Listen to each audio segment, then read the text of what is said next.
Ako si Hidaki Tanaka, 38 taong gulang, Senior AI Systems Engineer sa Sony Group, Tokyo. Ang buhay ko ay dinidiktahan ng schedule na tumpak hanggang sa segundo. Ang Shinkansen ay kailangang dumating sa istasyon sa eksaktong oras.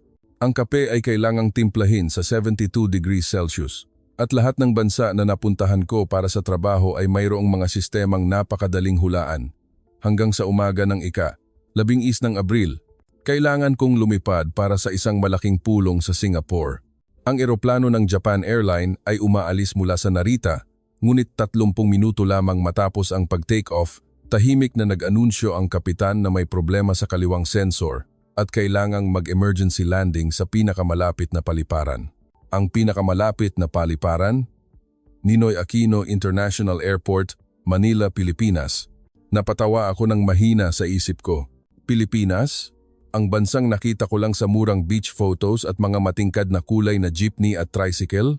Ang bansang sinabi ng mga kasamahan ko na para lang Cambodia, pero mas nakangiti ang mga tao.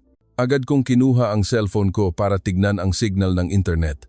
Bukas ng umaga, kailangan kong ipresenta ang bagong AI project sa kliyente sa Singapore. Kung ma-stuck ako sa mainit at ma-moisture na syudad kung saan walang marunong mag-Ingles, tiyak na patay ako. Pagkalipas ng 4 na minuto, lumapag ang eroplano ng napakalambot taliwas sa inaasahan ko. Inasahan kong makakita ng luma at bitak-bitak na runway na tinatawid ng manok, ngunit ang nakita ko ay isang 4 kilometers na runway, sobrang linis. Nakaparada ang mga fire truck na kumukutitap ang mga ilaw. Isang opisyal ang pumunta sa amin, iwinawagayway ang berdeng bandila na may ngiting tila masyadong totoo. Lumabas ako ng eroplano, dala-dala ang laptop bag na naglalaman ng buong buhay kong proyekto. Sinalubong ako ng mainit at ma-moisture na hangin. Ang amoy ng adobo at kainang kalsada ay humalo sa amoy ng jet fuel. Napabulong ako sa sarili, paliparan ba ito o isang palengke? Ngunit napahinto ako sa paglalakad. Isang opisyal na Pilipino, naka-uniforme na kulay bughaw, ang lumapit sa akin. Ngumiti siya ng propesyonal at nagsalita sa malinaw na Hapon, tunog Tokyo. Tanaka-san, mabuhay at maligayang pagdating po sa NAIA. Alam po namin ang inyong connecting flight bukas ng umaga sa Singapore. Naayos na po namin ang VIP transit at isang hotel malapit sa airport para sa inyo. Napatulala ako at hindi makapagsalita. Ngumiti siya ng mas malawak at itinaas ang isang sign na nakasulat ang pangalan ko sa katakana. Tinitigan ko ang sign at pakiramdam ko ay bumagal ang pag-ikot ng mundo. Ito ba talaga ang Pilipinas na hinamak ko sa loob ng 48 taon? Habang naglalakad patungo sa lounge, patuloy akong tumitingin sa paligid na puno ng pagtatangi. Maraming tao, napakaingay.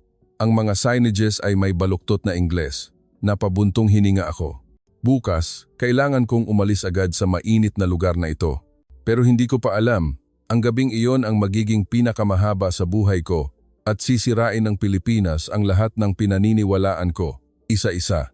Ininom ko ang malamig na kape na inabot sa akin ng staff, sobrang tamis at creamy, at tahimik na tinanong ang sarili, anong kabaliwan ba ang mangyayari? Pagkatapos ng immigration check na mas mabilis kaysa sa inaasahan ko, isinakay ako sa isang airport limousine patungo sa kalapit na hotel. Sa daan, tumingin ako sa labas ng bintana, handang humanap ng pagkakamali. Sobrang traffic. Ang mga motorsiklo at tricycle ay sumisingit sa kaliwa at kanan na parang kawan ng isda. Isang pink na jeepney ang tumakbo sa kabilang lane nang hindi pinapansin ang red light. Kinuha ko ang cellphone ko, nag-shoot ng maikling video at ipinadala sa kaibigan ko sa Tokyo na may caption, "Ito ang dahilan kung bakit hinding-hindi matatalo ang Japan." Ang driver, na marunong ding maghapon, ay ngumiti sa rearview mirror. Madalas po ang traffic, Tanaka-san. Pero kung may ambulance o fire truck, lahat po ay kusang loob na magbibigay daan. Tumawa ako sa lalamunan. At kung wala, ngumiti siya ng mas malawak. Naghihintay po. Kailangang may kabagalan sa buhay para magkaroon ng oras makita ang mga gilid ng kalsada. Hindi ako sumagot dahil inisip kong sinasabi lang niya ito para aliwin ang turista. Dumating kami sa hotel bandang 10 p.m. Yumuko ang front desk staff at iniabot ang room key, kasama ang isang libreng 100 GB SIM card para sa lahat ng stranded na pasahero. 1 Gbps po ang internet sa buong hotel at airport. Tinaasan ko ng kilay. 1 Gbps sa Pilipinas? Ngumiti siya ng nakapikit ang mata. May 5G coverage po kami sa buong Metro Manila simula pa noong 2022. Pumasok ako sa kwarto, binuksan ang laptop para mag-check ng email. Nagulat ako sa bilis ng signal. Ang 2 GB file ay na-download sa loob lamang ng 10 segundo. Nagsimula akong makaramdam ng kakaiba sa dibdib ko. Ngunit sinabi ko pa rin sa sarili na mabilis lang ang internet, hindi ibig sabihin na matalino ang bansa na ito. Nang gabing iyon, nag-set ako ng alarm ng 5 AM para maabutan ang unang flight. Bago matulog, binuksan ko ang TV. Iniulat ng news channel na ang NAIA ay nag-accommodate ng 215,000 pasahero ngayon, isang record na ika-4 na pinakamataas sa mundo. Agad akong nagpalit ng channel dahil ayaw kong maniwala. 4:30 AM. Nagising ako sa tunog ng malakas na ulan. Binuksan ko ang kurtina, napakalakas ng pagbuhos. Ngumiti ako ng may pag-uyam. Bukas, tiyak na babaha at mas magiging traffic. Siguradong may late ang airport shuttle. Ngunit, eksaktong 6 AM, dumating ang hotel shuttle sa harap ng lobby. Ang parehong driver na may hawak na sign na may pangalan ko sa hapon ay naroon. Hindi pa rin tumitigil ang ulan, ngunit maluwag ang kalsada. Nagtanong ako, puno ng pagtataka, bakit hindi traffic? Ngumiti siya. Kagabi, nag-abiso po ang Pag-asa tungkol sa malakas na ulan. Inayos namin ang mga ruta at pinayagan ang airport buses na gumamit ng special lanes. At alam po ng lahat na kapag umuulan, kailangang umalis ng bahay ng mas maaga. Muli akong natulala. Sa biyahe, binuksan ko ang laptop para i-review ang presentation slide sa huling pagkakataon. Bigla, lumabas ang blue screen of death. Ang laptop na naglalaman ng AI project na nagkakahalaga ng daan-daang milyong yen ay naghang. Sinubukan kong i-restart ng 3 beses, pero pareho pa rin ang screen. Bumaba ang puso ko. Bukas ng umaga ang presentation. Kung wala ang file na ito, hindi lang ako mapapahiya, kundi baka mawala sa kumpanya ang pinakamalaking kontrata sa loob ng 5 taon. Tumingin sa rearview mirror ang driver at mahinang nagtanong, "May problema po ba ang inyong computer?" Sumagot ako ng nanginginig ang boses. Patay na. Lahat ng files ko ay nasa loob. Agad siyang naghinto sa gilid ng kalsada at kinuha ang telepono, nagdial ng numero at nagsalita ng mabilis sa Tagalog. Wala pang 1 minuto, lumingon siya at nagsabi, na may ngiti na nagsimula ng katakutan ko, 15 minuto po. May isang world-class computer repair shop malapit dito. Nag-ayos na po sila ng computer para sa NASA, alam niyo po ba? Tumawa ako ng tuyo. NASA? Sa Pilipinas? Tumango siya. Opo, at bubuksan nila ang shop para sa atin ng 6:30 AM, espesyal po. Patuloy pa rin ang pagbuhos ng ulan, ngunit nagsimula akong makaramdam na baka hindi ang Pilipinas ang inisip ko sa loob ng mahabang panahon. Napabuntong hininga ako ng malalim at mahinang sinabi sa sarili, hindi talaga ako makapaniwala sa nakikita ko. Bumuhos ang ulan na parang guguho ang langit. Lumiko ang hotel van sa isang makipot na iskinita malapit sa Parañaque. Isang neon sign ang umilaw, Repair Pro 20F Emergency Lab. Tumawa ako sa sarili. Paano makakapag-ayos ng Sony Engineering laptop ang isang repair shop sa iskinita na ito? Kusang nag-slide open ang pinto ng shop. Isang binatilyo na may maikling buhok at nakaitim na t-shirt ang lumabas para sumalubong. Hindi siya lalampas sa 25. Yumuko siya ng tumpak na parang Hapon at nagsalita sa malinaw na Hapon na tunog Tokyo. Tanaka-san, tama po ba? Ako po si Ben, ang shift lead technician. Nabalitaan ko po ang isang malalang blue screen. Hihingin ko po ang inyong unit sa loob ng mga 10 minuto. Inabot ko sa kanya ang nanginginig kong laptop. Kinuha niya ito at pumasok sa loob ng kwarto na puno ng 4 na 30-inch monitors, mamahaling hardware analysis machines at matapang na amoy ng kape. Naghintay ako sa harap ng pinto. Hindi pa rin tumitigil ang ulan. Inabot sa akin ng driver ang isang baso ng malamig na kape. Libre po, hindi magtatagal. Eksaktong 7 minuto. Lumabas si Ben, dala-dala ang laptop na gumagana na. Ipinakita sa screen ang aking desktop. Lahat ay normal. Ang AI project files ay kumpleto, walang nawala. Nagtanong ako ng paos ang boses. Paano mo ginawa? Ngumiti siya ng mahiyain at itinaas ang kanyang daliri. Ang SSD po ay may bad sector sa partition na naglalaman ng Windows kernel. Kinopya ko po ang lahat ng data sa isang bagong SSD na 3 beses na mas mabilis at nirewrite ang boot sector. 7 minuto lang po ang inabot dahil na-encounter na po namin ang kaso ng NASA noong nakaraang taon. Magkapareho po talaga. Napanganga ako at hindi makapagsalita. NASA, talaga? Tumawa siya ng mahina at ipinakita sa akin ang isang larawan sa kanyang telepono. 4 na Pilipinong technician na nakatayo kasama ang mga astronaut sa harap ng Kennedy Space Center, kasama ang sertipiko mula sa NASA para sa fastest emergency SSD recovery in history, 4 minutes, 38 seconds. Tinitigan ko ang larawan at pakiramdam ko ay umikot ang mundo. Sinira ng isang computer shop sa iskinita ng Parañaque ang record ng NASA. Inabot ni Ben ang bill. Ang presyo para sa repair, 5,000 PHP. Nagtanong ako, magkano kung sa Japan ito inayos? Nag-isip siya, kung sa Sony Service Center sa Akihabara, ang labor fee lang po ay magsisimula sa 40,000 yen pataas. Hindi pa kasama ang parts. Nagbayad ako at nagtanong, puno ng pagtataka na nagsimula ng umapaw sa dibdib ko. Bakit kayo sobrang galing? Ngumiti si Ben ng malawak hanggang sa mapikit ang kanyang mata. Lumaki po kami sa pag-aayos ng mga bagay na walang spare parts. Noong bata po ako, inayos ko ang PS1 ko gamit lang ang tanso at electrical tape. Nang tumanda ako, nag-ayos ako ng kotse, cellphone, drone. Nagsanay kami mula sa pangangailangan hanggang sa ito ay maging masaya. Kinuha niya ang telepono at nagbukas ng isang app. Ito po ang community namin. May 400,000 members. Kapag may problema ang isang tao, nagpo-post sila. At may tumutulong mag-solve sa loob ng 5 minuto. Hindi na kailangang maghintay ng 1 linggo sa service center. Tumayo ako roon. Tulala. Nagsimula nang humina ang ulan. Ngunit ang loob ng dibdib ko ay nagsimula nang uminit. Kinalabit ako ng driver. Tanaka-san, bumalik na po tayo sa hotel. Bukas ng 8 AM ang flight ninyo. Ihahatid ko po kayo sa gate. Sa biyahe pabalik, binuksan ko ang nabuhay na laptop at ang AI project file ko. Ito ay tumatakbo ng mas mabilis kaysa dati. Napabuntong hininga ako at sinabi sa sarili, nang hindi ko namamalayan, baka nagkamali ako sa lahat ng ito. Hindi ako nakatulog ng gabing iyon.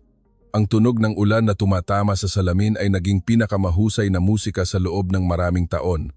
At sa isip ko, nagsimulang lumitaw ang mga tanong na hindi ko pa naisip noon. Kung ang bansang hinamak ko ay nakapagsalba ng proyekto ko sa loob ng 7 minuto, ano pa ang ibang bagay na hindi ko nakikita? Pinatay ko ang ilaw, tumingin sa madilim na kisame, at ngumiti ng bahagya sa sarili sa unang pagkakataon sa biyaheng ito. Anong kabaliwan ba ang nangyayari sa akin? Kinaumagahan, nagising ako na may kakaibang pakiramdam. Ang laptop ko ay nakalagay pa rin sa tabi ng unan, gumagana ng normal na parang hindi namatay. Ang flight patungong Singapore ay na-reschedule sa 2 PM dahil sa bagyo. Mayroon akong halos 7 oras sa Manila nang walang plano. Binuksan ko ang Google Map at nag-type ng Tech Hub Manila nang walang inaasahan. Napuno ang screen ng resulta. Nexus Tech Hub, Ayala Tower, MX Building. Kumunot ang noo ko. Bakit parang Silicon Valley ang mga pangalan? Ang parehong driver, si Kuya Ek, ay ngumiti sa rearview mirror. Gusto po ba ninyong tingnan? Dadalhin ko po kayo sa Nexus Tech Hub muna. Mayroon po doong mahigit 4D0 startups, ang pinakamalaki sa ASEAN. Tumawa ako sa lalamunan. Startup ng Pilipinas? Nagbebenta ng food delivery, tama ba? Hindi sumagot si Kuya Ek, ngumiti lang siya at pinisil ang gas pedal. Pagkalipas ng 40 minuto, huminto ang sasakyan sa harap ng isang 27 palapag na glass building. Malinis at puti ang sign na Nexus Tech Hub. Sa harap ng pinto, may mga drone na lumilipad at nagde-deliver ng kape sa mga naghihintay. Lumabas ako ng kotse at natulala. Maraming tao ang naglalakad, ngunit hindi sila turista. Lahat ay may dalang kumikinang na silver MacBook Air. May mga bata na wala pang 20 taong gulang na nakasuot ng t-shirt na may logo ng mga kumpanya na hindi ko pa naririnig.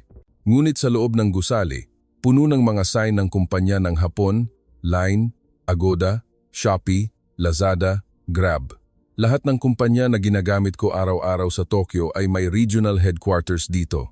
Pumasok ako sa co-working zone. Ang amoy ng Starbucks coffee ay humalo sa amoy ng 3D printing machine. Isang dalaga ang tumakbo at bahagyang bumangga sa akin. Yumuko siya at nagsalita sa American accent na Ingles. Sorry, nagmamadali ako. Magpipitch ako sa Sequoia. Sequoia, ang no. 1 VC fund sa mundo. Sa Pilipinas, Kusa akong sumunod sa kanya, sumakay sa elevator sa ika-19 na palapag. Isang glass meeting room ang may sign na Demo Day Nexus Incubation. Sa loob, may mahigit 10 Pilipinong bata na nagpepresenta ng mga proyekto sa Ingles.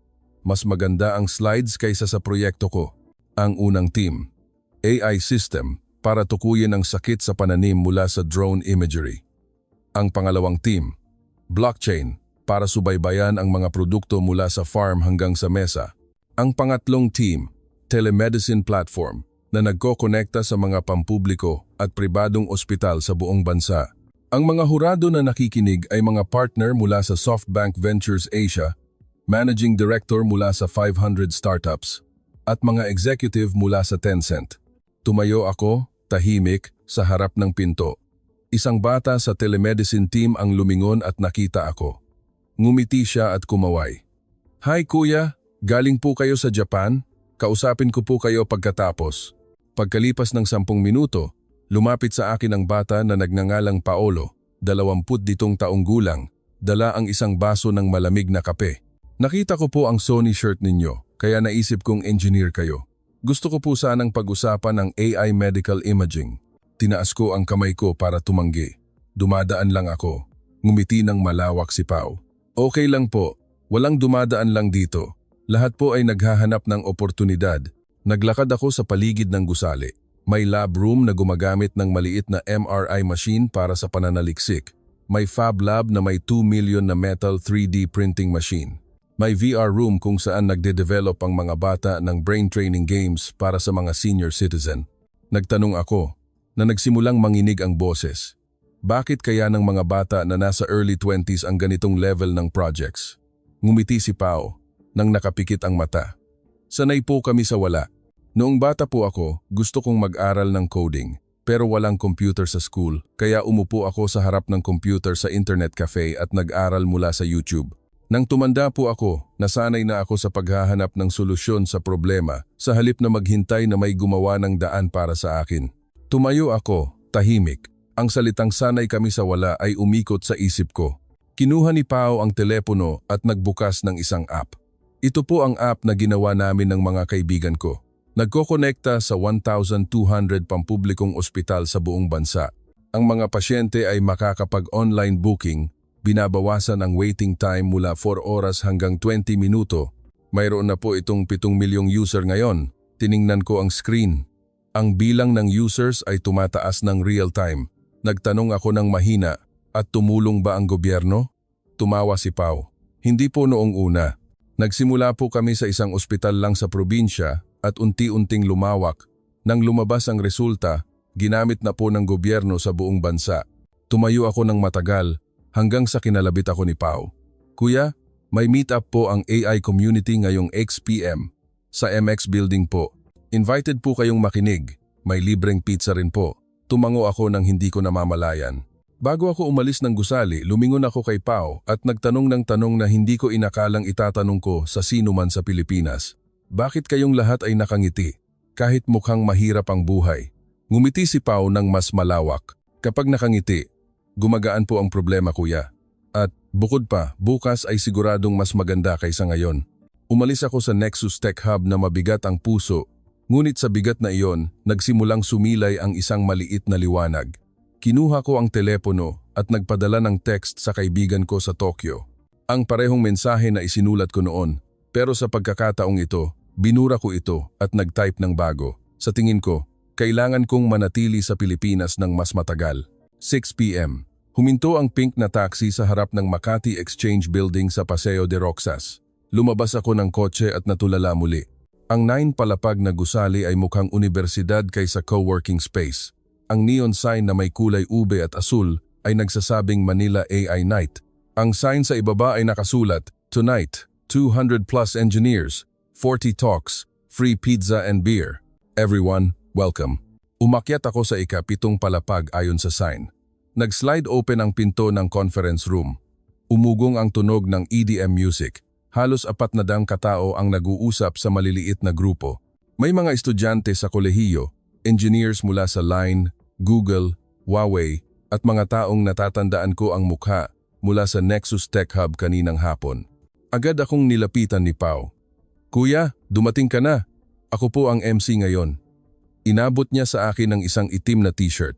Sa harap ay nakasulat ang Manila Code at sa likod ay mapa ng MRT, LRT na inilarawan bilang isang electronic circuit. Isinuot ko ang t-shirt sa ibabaw ng aking shirt nang walang iniisip at sumunod kay Pao sa loob ng kwarto. Ang unang speaker ay isang dalaga na wala pang 16 taong gulang. Nagpepresenta siya tungkol sa computer vision para matukoy ang mga balyena sa mga ruta ng barko, pinalitan ng elepante. Ang kanyang slides ay nasa Ingles, ngunit ang kanyang Tagalog accent ay malinaw at nakakatuwa.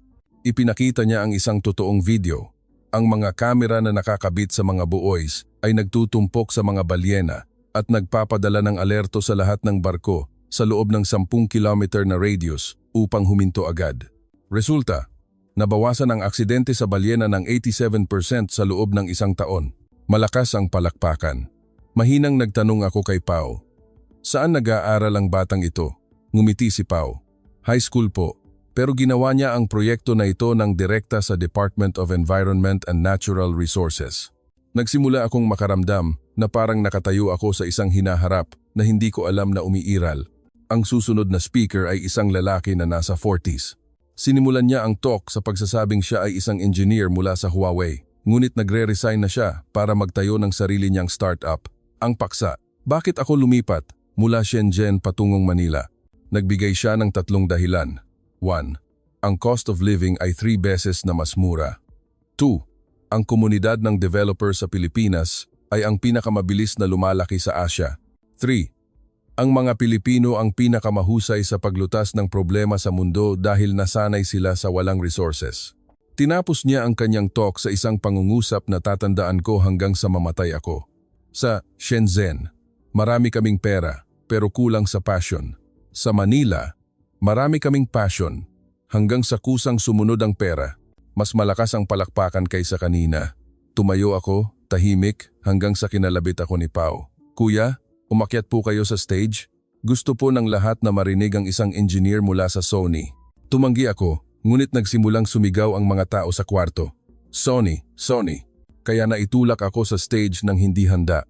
Ang mikropono ay inabot sa akin. Tumayo ako ng tahimik sa loob ng 3 segundo at nagsalita nang hindi ko sinasadya. Galing po ako sa Tokyo at inisip ko na naiintindihan ko ang salitang teknolohiya. Ngunit ngayong gabi, nalaman ko lang na hindi ko pala talaga ito naiintindihan. Tahimik ang kwarto. Nagpatuloy ako. Sa Japan, gumagawa kami ng pinakaperpektong robot sa mundo. Pero ngayong gabi, nakita ko ang isang high school student na gumagawa ng sistema na talagang nakapagliligtas ng buhay ng balyena. Hindi ko alam kung ano ang sasabihin. Salamat po at ginising ninyo ako. Lumabas ang tawanan at naging pinakamahabang palakpakan ng gabing iyon.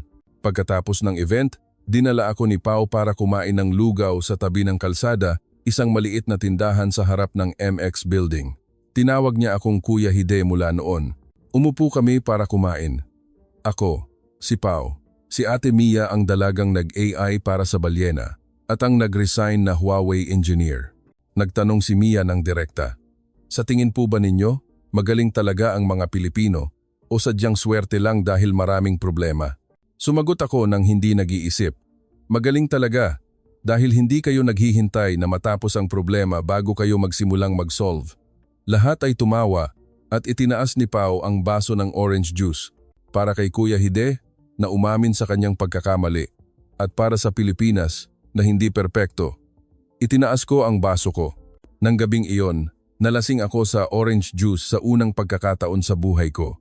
2 a.m. Bumalik ako sa hotel. Binuksan ang laptop para mag-check ng email. May isang emergency email mula sa boss ko sa Tokyo. Subject, cancellation ng Singapore client presentation. Sinabi niya na nakahanap sila ng solusyon mula sa isang startup ng Pilipinas na 4 beses na mas mura at mas mabilis kaysa sa amin. Paki-check kung sino sila. Nag-click ako sa attached link. Ang website ng startup ay pinangalan ng Medivision AI. Ang logo ay hugis sampagita na namumukadkad. Ang mukha ng founding team ay sina Pao at Mia, ang 2 bata na kasama kong kumain ng lugaw. Ilang oras lang ang nakalipas. Tumayo ako, tahimik. Ang puso ko ay kumakabog ng masakit. Ang proyekto na pinaglaanan ko ng 2 taon ay matatalo sa 2 Pilipinong bata na kakatagpo ko lang ngayon. Umupo ako sa sahig ng kwarto at tumawa ng mahina, tawanan na may halong pait at pagtanggap. Kinuha ko ang telepono at tumawag sa boss ko sa Tokyo. Nanginginig ang boses ko, ngunit malinaw. Boss, sa tingin ko, kailangan kong manatili sa Pilipinas ng mas matagal. Kakatagpo ko lang sa mga taong kailangan kong matuto.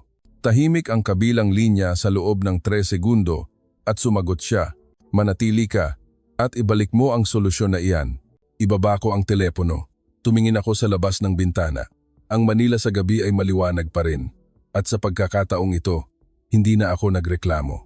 Hinawakan ko ang dibdib ko at mahinang sinabi sa sarili, paano nangyari na ang bansang hinamak ko ay magpapabago sa buhay ko habang buhay?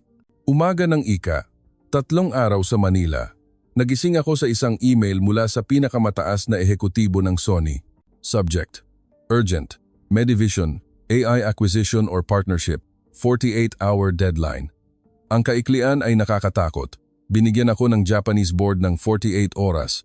Kung hindi namin bibilhin o makikipag-partner sa Medivision AI, mawawala ang lahat ng aming major clients sa Asia. Ikaw ay nandoon. Gawin mo ang lahat. Huwag kang babalik ng walang sagot. Nanginginig ako sa banyo ng hotel. Ang imahe ng 2 bata na kasama kong kumain ng lugaw kagabi ay lumitaw sa isip ko. Si Pao at Mia, na hindi pa nga nakakatapos ng kolehiyo, ay nagpapayanig sa kumpanya na pinaglaanan ko ng 20 taon. Agad kong tinawagan si Pao. May emergency ako. Kailangan nating mag-usap ngayon. Tumawa ng mahina si Pao sa telepono. Kuya Hide, may 3 Japanese company po na tumawag kagabi, pero hindi ko po sinagot. Nagtanong ako ng paos, bakit hindi? Sumagot si Pao ng kalmado. Dahil gusto ko po kayong kausapin muna, Kuya Hide. 11 AM. Dumating ako sa Nexus Tech Hub muli. Naghihintay sina Pao at Mia sa isang maliit na meeting room sa pinakababa. Walang abogado, walang investor, walang pizza.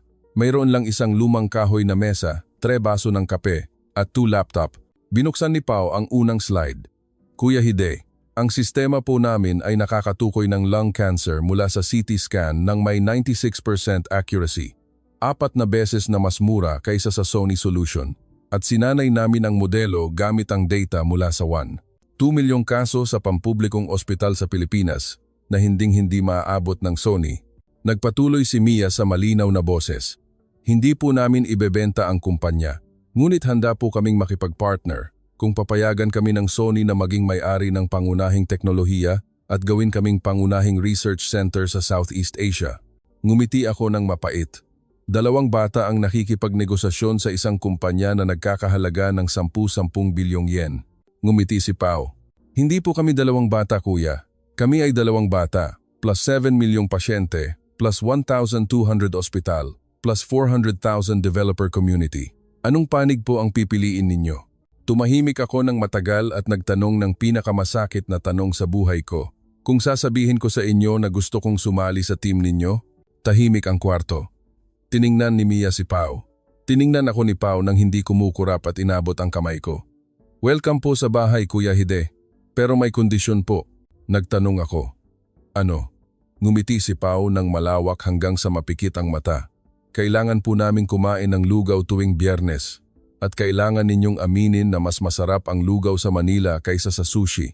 Tumawa ako ng malakas sa unang pagkakataon. Sa loob ng maraming taon tumawa ako hanggang sa lumuha. 3 PM. Nag-conference call ako kasama ang Sony board. Nagsalita ako sa tono na hindi ko pa nagamit noon. Iminumungkahi ko po na huwag nating bilhin ang Medivision AI. Sa halip, mag-invest tayo bilang 40% partner at ilipat ang lahat ng AI Medical Research Center mula Tokyo patungo dito sa loob ng 18 buwan. Tahimik ang kabilang linya. At nagtanong ang presidente ng mahina, sigurado ka ba, Tanaka? Tiningnan ko sa labas ng bintana. Nakita ko sina Pao at Mia na kumakain ng ice cream sa ibaba. Ang 2 bata na magbabago sa kinabukasan ng aming kumpanya. Sumagot ako ng malinaw, opo, dahil ito po ang kinabukasan. Nang gabing iyon, kinansela ko ang flight ko patungong Japan. Nagpadala ako ng email ng pagre-resign mula sa dati kong posisyon at sumulat ng bagong email. Subject: Request for relocation. Manila office. Permanent. Lumabas ako ng gusali sa paglubog ng araw. Ang kulay dalandan na liwanag ay tumama sa matataas na glass building. Tinaas ko ang kamay ko para harangan ang liwanag at nakita ang sarili kong anino na nakatapat sa sign ng Nexus Tech Hub. Ngumiti ako sa sarili at mahinang sinabi, "Hidaki Tanaka, maligayang pagdating sa bago mong tahanan." Nang gabing iyon, kumain ako ng lugaw kasama ang 16 bis katao na team ng Medivision AI. Nakaupo kami sa sahig ng inuupahang opisina, may pizza, beer, orange juice at isang high school student ang nagtaas ng baso. Para kay Kuya Hide, ang unang Hapon na umaming natalo sa mga Pilipino. Tumawa silang lahat. Itinaas ko ang baso ko at nagsalita mula sa puso. Hindi ito pagkatalo. Ito ay pagtanggap na ang Sampaguita ay mas maganda kaysa sa cherry blossom na inisip ko. Pagkatapos kong isend ang email, pinatay ko ang laptop at umupo nang mag-isa sa opisina na inupahan ko kaninang hapon. Isang walang laman na kwarto sa ika-13 palapag, tanaw ang Ilog Pasig. Isang mesa, 2 upuan at 2 cardboard boxes na kinuha ko lang mula sa hotel. Hindi tumitigil sa pag-vibrate ang telepono ko. Emails mula sa dating mga kasamahan. Line mula sa nanay ko sa Tokyo. "Hidaki, anong nangyayari? Tanaka-san, lasing ka ba? Maaaring idemanda ka ng kumpanya. Labag ito sa kontrata." Binasa ko ang bawat mensahe at inilapag ang telepono nang walang sagot. Naglakad ako papunta sa balkonahe. Ang Manila bandang 3 AM ay maliwanag pa rin na parang araw. Ang tren ay tumatawid sa ilog bilang isang asul na linya ng ilaw. Hinawakan ko ang dibdib ko at naramdaman ang puso ko na tumitibok ng masakit. Hindi ito takot, kundi isang pakiramdam na matagal ko nang nakalimutan. Ang pakiramdam ng isang bagong simula sa edad na 38. Kinuha ko muli ang telepono at tinawagan ang nanay ko. Agad na sumagot ang boses niya. "Hidaki, kailan ka uuwi?" Huminga ako ng malalim. "Nay, hindi na po ako babalik." Tumahimik ang kabilang linya at mahinang nagtanong si nanay. "At saan ka mananatili?" Tumingin ako sa mga ilaw ng syudad at sumagot sa pinakatahimik na boses sa buhay ko. "Sa lugar po na dapat matagal na akong naroroon. Sa lugar po na nagiging tunay akong sarili." Umiyak si nanay sa telepono, ngunit ito ay luha ng pag-unawa. Kinaumagahan, gumising ako ng 5 AM. Naglakad ako palabas ng gusali para bumili ng kape sa tindahan sa ibaba. Inabot sa akin ng may-ari, isang ate, ang isang malaking baso ng malamig na kape. "Libre po ngayon. Nakita ko po ang balita. Alam kong lumipat na po kayo." Ngumiti ako ng awkward. "Lumabas na po ang balita?" Ngumiti ng malawak ang ate. "Opo, lumabas po ng 2 AM. Ang headline, Sony engineer resigns mid-air to join Filipino youth startup. Pinag-uusapan po kayo ng buong kalye." Ininom ko ang kape. Ang tamis at creamy na lasa ay nagpaluha sa akin. 9 AM. Naglakad ako papasok sa Nexus Tech Hub muli, ngunit sa pagkakataong ito, hindi na ako bisita. Iniabot ni Pao sa akin ang isang employee ID. Pangalan, Hidaki Tanaka. Posisyon, Chief AI Advisor, Medivision AI. Ang larawan sa ID ay ako, nakangiti ng malawak habang kumakain ng lugaw kagabi. Tumakbo si Mia mula sa kung saan at niyakap ako ng mahigpit. "Kuya Hide, salamat po at pinili ninyo kami." Niyakap ko, pabalik ang dalaga at mahinang bumulong sa kanyang tainga. "Hindi ko pinili kayo. Pinili ko ang sarili ko." Nang hapong iyon, nagmeeting kaming lahat. Binuksan ko ang unang slide na inihanda ko para sa kliyente sa Singapore at binura ito sa harap ng lahat. "Mula ngayon, hindi natin gagawin ang mga bagay na mas magaling gawin ng Japan. Gagawin natin ang mga bagay na hinding-hindi magagawa ng Japan. Gagamitin natin ang AI para tulungan ang mga taong walang pera para magbayad sa ospital, hindi lang ang mga mayayaman sa Tokyo." Tumahimik ang lahat at sabay-sabay na pumalakpak. Nang gabing iyon, naglakad ako pabalik sa aking kwarto. Dumaan ako sa palengke sa tabi ng kalsada, bumili ng halo-halo at kwek-kwek. Umupo ako at kumain ng mag-isa sa isang lumang kahoy na mesa. Nagtanong ang tindera, "Ikaw po ba ang Hapon na nag-resign sa Sony?" Ngumiti ako. "Opo." Yumuko ang tindera. "Salamat po para sa mga Pilipino at sa paniniwala po sa mga bata namin." Yumuko ako. Ang luha ko ay tumulo sa halo-halo sa unang pagkakataon sa buhay ko. Umiiyak ako dahil sa kaligayahan. Nang gabing iyon, sumulat ako ng liham sa sarili ko. Noong nakaraan, isang liham na itatago ko sa time capsule ng Medivision AI. Para kay Hidaki Tanaka, na inisip na ang Japan ang pinakamahusay sa mundo. Ngayon, sinasabi ko sa iyo, mas malawak ang mundo kaysa sa inisip mo. At ang kadakilaan ay hindi sinusukat sa matataas na gusali o tren na tumpak sa oras, kundi sa puso ng mga taong hinding-hindi sumusuko kahit ipinanganak sa lugar na walang-wala. Natatakot ka sa pagbabago, pero ngayon, alam mo na ang pagbabago ang pinakamalaking regalo mula kay Hideki Tanaka, ang taong naligaw, at sa wakas ay nakabalik sa bahay. Tinitiklop ko ang liham, inilagay sa sobre, at inilapag sa mesa ni Pao. Bukas, magsisimula kami muli kasama ang isang team na may average age na 24 at isang boss na may edad na 38. Nakakatuto lang na ang pagiging matanda ay hindi tungkol sa pagkakaroon ng lahat, kundi ang pagiging matapang na iwan ng lahat para sa tama. Pinatay ko ang ilaw. Tumingin ako sa ilog Pasig na sumasalamin sa liwanag ng buwan. Ngumiti ako sa sarili ko sa anino. Mabuhay sa bagong buhay, Hideki. 2 buwan ang lumipas nang mabilis. Lumipat ako sa isang maliit na kondo sa gilid ng ilog Pasig, ika-2 palapag, corner unit. Tuwing 5 a.m., nagigising ako sa tunog ng Angelus mula sa simbahan sa ibaba, sa halip na ang tunog ng Shinkansen na gumigising sa akin sa Tokyo. Nag-jogging ako sa Luneta Park. Nakikita ko ang parehong ate araw-araw. Nagtitinda siya ng buko juice at laging nagtatanong, "Nakangiti ka na ba ngayon, Kuya Hide?" Tinaas ko ang baso at ngumiti. "Nakangiti po, simula pa ng magising, ate." Ang Medivision AI ay mayroon ng 38 members. Ako ang pinakamatanda. Tuwing Biyernes, kumakain pa rin kami ng lugaw ng sama-sama.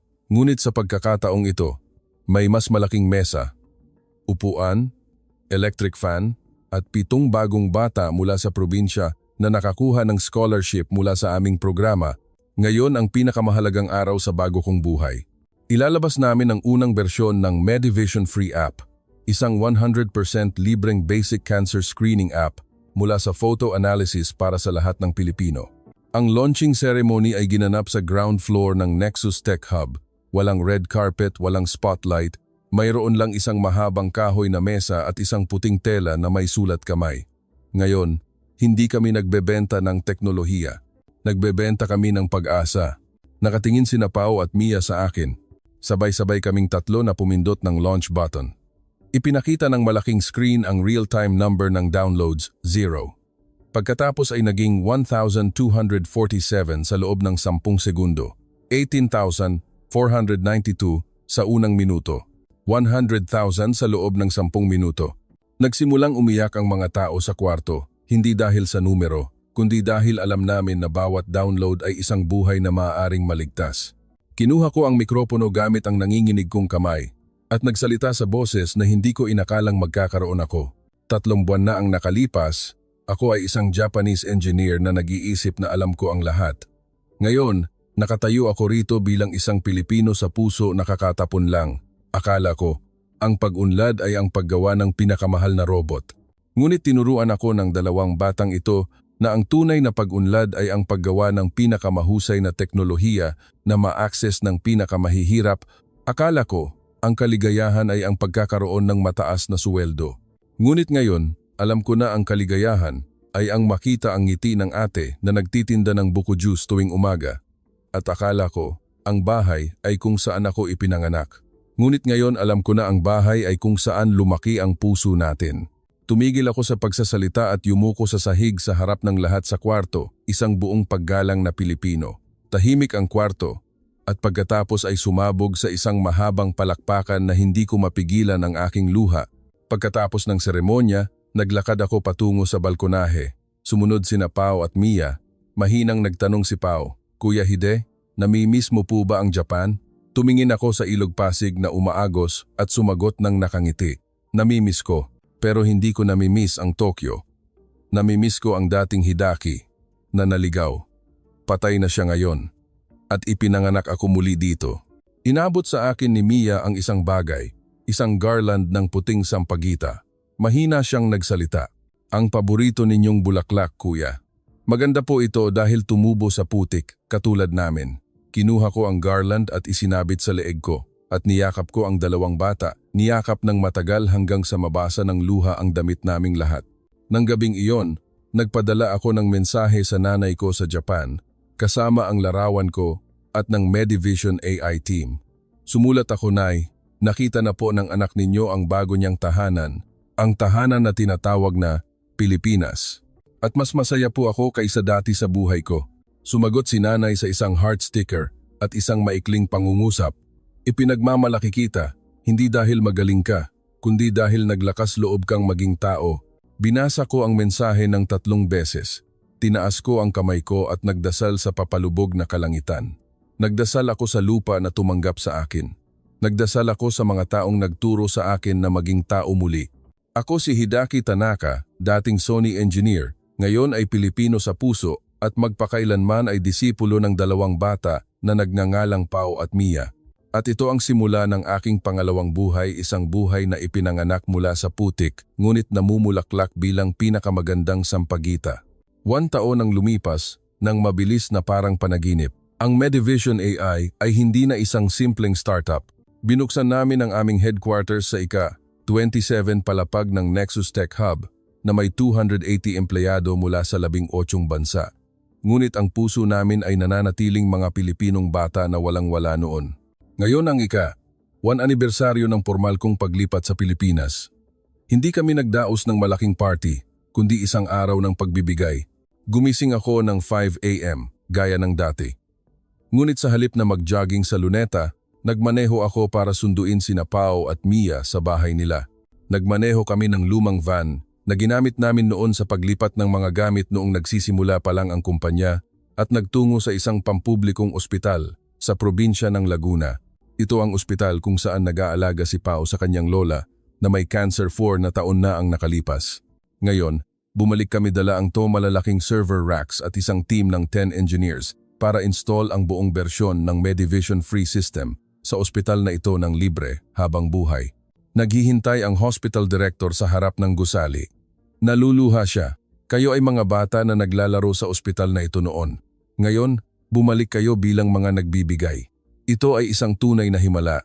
Yumuko si Pao sa paa niya. Mahigpit siyang niyakap ni Mia. Tumayo ako, nanonood, at naluluha nang hindi ko namamalayan. Nang hapong iyon, nagmaneho kami pabalik sa Manila. Sa daan, ipinakita sa akin ni Pao ang balita sa kanyang telepono. Malalaking headline sa buong mundo. Medivision AI from the Philippines detects early-stage cancer in 1.8 million people in the first year, 100% free. Sony announces permanent relocation of all AI medical centers to Manila. Sikat na Japanese engineer, tinalikuran ang dati niyang citizenship, hiningi ang Philippine citizenship. Ngumiti ako habang binabasa ang balita dahil ngayon lang ako nag-apply para sa Philippine citizenship sa Manila City Hall. Nagtanong ang opisyal, ano ang dahilan kung bakit kayo nag-apply para sa Philippine citizenship? Sumagot ako ng walang pag-aalinlangan. Dahil gusto kong maging bahagi ng bansang nagturo sa akin na ang kadakilaan ay nagmumula sa kabaitan, hindi sa pagiging perpekto. Nang gabing iyon, bumalik kami sa Nexus Tech Hub. Naghihintay ang buong 280 katao na team sa courtyard. Walang cake, walang champagne. Mayroon lang isang malaking cardboard box na sinulatan ng lahat ng mensahe. Tumayo sina Pao at Mia sa tabi ng box. Nagsalita si Pao gamit ang mikropono. Ngayon ay hindi po araw ng pagdiriwang ng kumpanya. Ito po ay araw ng pagdiriwang ni Kuya Hide, ang taong inisip na sinusukat ang mundo sa suweldo, ngunit piniling iwan ang lahat para maging pamilya namin. Binuksan ni Mia ang box. Sa loob ay isang malaking album. Sa cover ay nakasulat, para kay Kuya Hide, mula sa mga disipulo na pinili mong maging pamilya. Binuksan ko ang unang pahina. Ito ay larawan ko nung unang araw ko sa NAIA. Nakasimangot, hawak ang laptop bag. Sa ilalim ay nakasulat, noong araw na ito, inisip mo na ang Pilipinas ay parang Cambodia.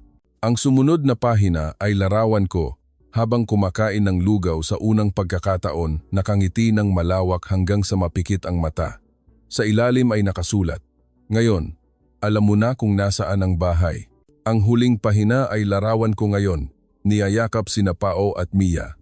Sa ilalim ay nakasulat, sa sulat kamay ng lahat ng team, salamat at pinili mo kami. Salamat at pinayagan mo kaming baguhin ka. At salamat at ipinakita mo sa amin na ang himala ay hindi nagmumula sa pera, kundi sa taong naglakas loob na magbago ng isip. Mahigpit kong niyakap ang album at yumuko sa sahig sa lahat ng tao sa kwarto, isang buong paggalang na Pilipino. Yumuko ako hanggang sa dumikit ang noo ko sa sahig. Tumakbo silang lahat para yakapin ako. Niyakap ako hanggang sa hindi na ako makahinga, ngunit ito ang pinakamasayang paghinga sa buhay ko. Nang gabing iyon, umuwi ako ng mag-isa. Umupo ako sa balkonahe na parang noong unang araw, ngunit sa pagkakataong ito, hawak ko ang sampagita garland na ibinigay ni Mia noong nakaraang taon. Ang garland ay tuyo na, ngunit maganda pa rin. Tinaas ko ang garland at hinawakan sa dibdib ko, at mahinang sinabi sa hangin na humihip, "Salamat Pilipinas," at ginabayan mo ang isang naliligaw na tao pabalik sa bahay. At natagpuan ko na ang tunay na bahay ay hindi kung saan tayo ipinanganak, kundi kung saan tayo piniling magmahal. Ako si Hidaki Tanaka, ang taong inisip na alam ang lahat. Ngayon, alam ko na marami pa akong kailangang matutunan at mag-aaral ako habang buhay sa bansang tinatawag na Pilipinas. 5 taon ang lumipas ng napakabilis, parang panaginip. Ang Medivision AI ay hindi na isang startup. Binuksan namin ang aming malaking opisina sa ika-27 palapag ng Nexus Tech Hub na may 28 empleyado mula sa 18 bansa. Ngunit ang puso namin ay nananatiling mga Pilipinong bata na walang-wala noon. Ngayon ang ika-5 anibersaryo ng formal kong paglipat sa Pilipinas. Hindi kami nagdaos ng malaking party. Nagdaos kami ng outreach day. Gumising ako ng 5 a.m. gaya ng dati. Ngunit sa halip na mag-jogging sa Luneta, nagmaneho ako para sunduin sina Pao at Mia sa bahay nila. Nagmaneho kami ng lumang van na ginamit namin noon sa paglipat ng mga gamit noong nagsisimula pa lang ang kumpanya at nagtungo sa isang pampublikong ospital sa probinsya ng Laguna. Ito ang ospital kung saan nag-aalaga si Pao sa kanyang lola na may cancer 4 na taon na ang nakalipas. Ngayon, bumalik kami dala ang 2 malalaking server racks at isang team ng 10 engineers para install ang buong bersyon ng Medivision Free System sa ospital na ito ng libre habang buhay. Naghihintay ang hospital director sa harap ng gusali. Naluluha siya. "Kayo ay mga bata na naglalaro sa ospital na ito noon. Ngayon bumalik kayo bilang mga nagbibigay. Ito ay isang tunay na himala." Yumuko si Pao sa paa niya. Mahigpit siyang niyakap ni Mia. Tumayo ako, nanonood, at naluluha nang hindi ko namamalayan. Nang hapong iyon, nagmaneho kami pabalik sa Manila. Sa daan, ipinakita sa akin ni Pao ang balita sa kanyang telepono. Malalaking headline sa buong mundo. Medivision AI from the Philippines detects early-stage cancer in 1.8 million people in the first year, 100% free. Sony announces permanent relocation of all AI medical centers to Manila. Sikat na Japanese engineer, tinalikuran ang dati niyang citizenship, hiningi ang Philippine citizenship. Ngumiti ako habang binabasa ang balita. Dahil ngayon lang ako nag-apply para sa Philippine citizenship sa Manila City Hall. Nagtanong ang opisyal, "Ano ang dahilan kung bakit kayo nag-apply para sa Philippine citizenship?" Sumagot ako ng walang pag-aalinlanganan. Dahil gusto kong maging bahagi ng bansang nagturo sa akin na ang kadakilaan ay nagmumula sa kabaitan, hindi sa pagiging perpekto. Nang gabing iyon, bumalik kami sa Nexus Tech Hub. Naghihintay ang buong 280 katao na team sa courtyard. Walang cake, walang champagne. Mayroon lang isang malaking cardboard box na sinulatan ng lahat ng mensahe. Tumayo sina Pao at Mia sa tabi ng box. Nagsalita si Pao gamit ang mikropono. "Ngayon ay hindi po araw ng pagdiriwang ng kumpanya. Ito po ay araw ng pagdiriwang ni Kuya Hide, ang taong inisip na sinusukat ang mundo sa suweldo, ngunit piniling iwan ang lahat para maging pamilya namin." Binuksan ni Mia ang box. Sa loob ay isang malaking album. Sa cover ay nakasulat, "Para kay Kuya Hide, mula sa mga disipulo na pinili mong maging pamilya." Binuksan ko ang unang pahina. Ito ay larawan ko noong unang araw ko sa NAIA, nakasimangot, hawak ang laptop bag. Sa ilalim ay nakasulat, "Noong araw na ito, inisip mo na ang Pilipinas ay parang Cambodia." Ang sumunod na pahina ay larawan ko habang kumakain ng lugaw sa unang pagkakataon, nakangiti ng malawak hanggang sa mapikit ang mata. Sa ilalim ay nakasulat, "Ngayon, alam mo na kung nasaan ang bahay." Ang huling pahina ay larawan ko ngayon, niyayakap sina Pao at Mia. Sa ilalim ay nakasulat, "Sa sulat kamay ng lahat ng team. Salamat at pinili mo kami. Salamat at pinayagan mo kaming baguhin ka.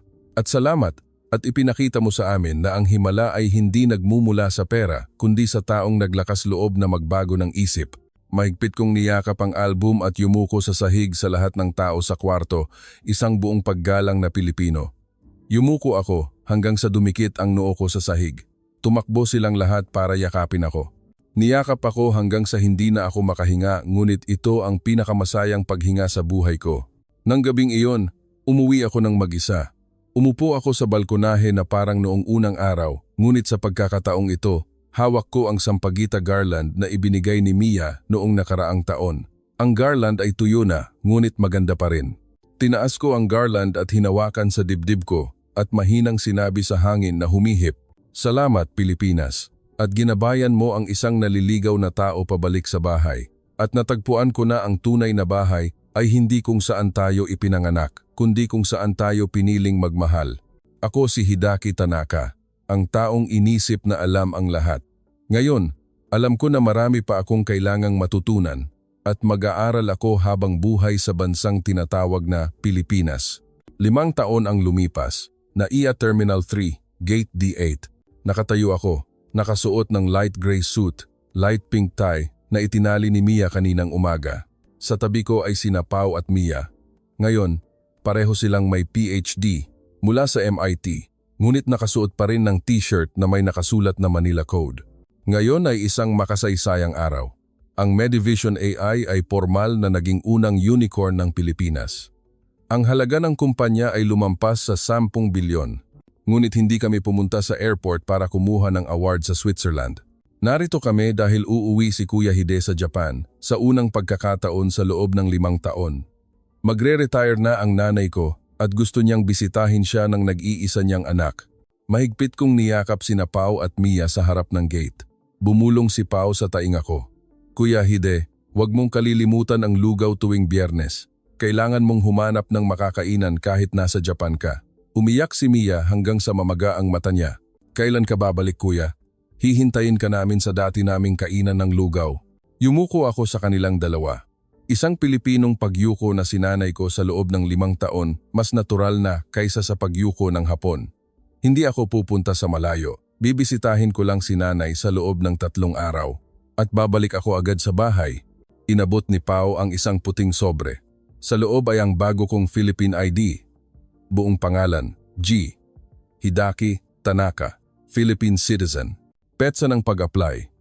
Abril 16, 20XX ang parehong araw na nag-emergency landing ako. 5 taon na ang nakalipas. Hinawakan ko ang ID at ngumiti.